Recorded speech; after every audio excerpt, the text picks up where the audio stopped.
Guys, andito na naman ako sa Tumolo Bisya, MOA.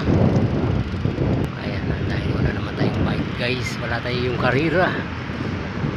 At ito yung namamasya na lang.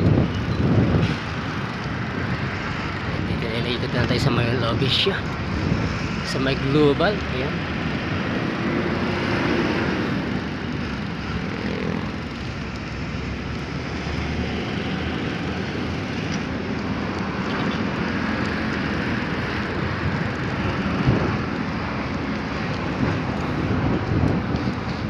Dahil walang long ride at saka walang karira.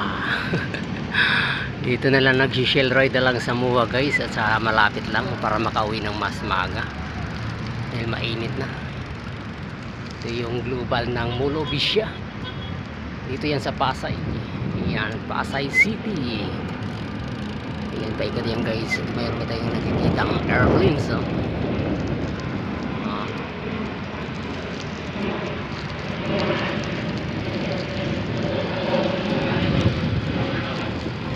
Maganda rito guys sa gabi kasi mayroong bang ano yan na ilaw.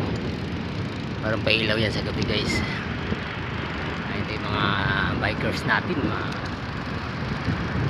Ayan.